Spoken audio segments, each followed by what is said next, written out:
ನಮ್ಮ ಮನೆಯ ಅಂಗಳ, ಬಾಲ್ಕನಿ ಅಥವಾ ಟೆರೆಸ್ನಲ್ಲಿಯೇ ಬೆಳೆದಿರುವ ಗಿಡಗಳಲ್ಲಿ ಅನೇಕ ಔಷಧಿ ಗುಣಗಳು ಅಡಗಿವೆ. ಅವುಗಳಲ್ಲಿ ಪ್ರಮುಖವಾದದ್ದು ಶಂಖಪುಷ್ಪ ಗಿಡ ಕೂಡ ಒಂದಾಗಿದೆ. ಈ ನೇರಳೆ ಬಣ್ಣದ ಸುಂದರ ಹೂವು ಕೆಲವೆಡೆ ಒಂದೇ ಎಸಳು, ಕೆಲವೆಡೆ ಸುಳಿಯಾದ ಹಲವು ಎಸಳುಗಳಿಂದ ಕೂಡಿರುತ್ತದೆ.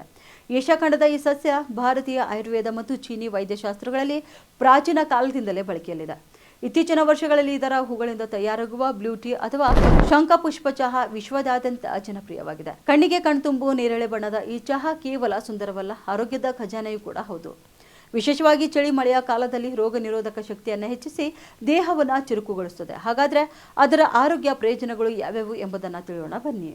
ಮೊದಲನೇದಾಗಿ ಮೆದುಳಿನ ಶಕ್ತಿವರ್ಧಕವಾಗಿದೆ. ಹೌದು, ಶಂಖಪುಷ್ಪವನ್ನು ಮೆದುಳಿನ ಚೋದಕ ಎಂದು ಕರೆಯುತ್ತಾರೆ. ಇದು ನೆನಪಿನ ಶಕ್ತಿ ಹೆಚ್ಚಿಸಿ, ಮನೋಭಾವ ಸುಧಾರಿಸಿ, ಒತ್ತಡ ಮತ್ತು ಖಿನ್ನತೆಯನ್ನು ತಗ್ಗಿಸುತ್ತದೆ. ಆಯುರ್ವೇದ ಪರಿಣಿತರ ಪ್ರಕಾರ ಇದು ಅಲ್ಝೈಮರ್ಸ್ ರೋಗದ ವಿರುದ್ಧ ಸಹಾಯಕರಾಗಬಹುದು ಎಂಬುದಾಗಿ ಸಂಶೋಧನೆಗಳು ಸೂಚಿಸುತ್ತವೆ. ಎರಡನೇದಾಗಿ ರೋಗ ನಿರೋಧಕ ಶಕ್ತಿ ಹೆಚ್ಚಿಸುತ್ತದೆ. ಹೌದು, ಈ ಹೂವಿನಲ್ಲಿ ಅಡಗಿರುವ ಆಂಥೋಸಿಯನಿನ್ಗಳು ಅತ್ಯಂತ ಶಕ್ತಿಶಾಲಿ ಆಂಟಿ ಆಕ್ಸಿಡೆಂಟ್ಗಳು.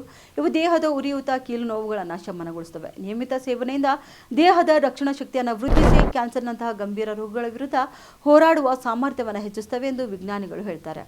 ಮಧುಮೇಹಗಳಿಗೂ ಕೂಡ ಇದು ಉತ್ತಮ ಔಷಧಿ ಆಗಿದೆ. ಹೌದು, ಶಂಖಪುಷ್ಪ ಹೂವಿನ ಚಹಾದಲ್ಲಿ ಇರುವ ಹೈಪೋಗ್ಲೈಸೆಮಿಕ್ ಗುಣಗಳು ರಕ್ತದ ಸಕ್ಕರೆ ಮಟ್ಟವನ್ನು ನಿಯಂತ್ರಣದಲ್ಲಿಡಲು ಸಹಕಾರಿಯಾಗಿವೆ. ಜೊತೆಗೆ ಯಕೃತ್ತಿನ ಆರೋಗ್ಯವನ್ನು ಕೂಡ ಕಾಪಾಡುತ್ತವೆ. ಇನ್ನು ದೇಹದಲ್ಲಿ ಸೋಂಕು ಉಂಟು ಮಾಡುವ ಬ್ಯಾಕ್ಟೀರಿಯಾಗಳ ವಿರುದ್ಧ ಹೋರಾಡುವ ಶಕ್ತಿಯೂ ಕೂಡ ಇವಕ್ಕಿವೆ.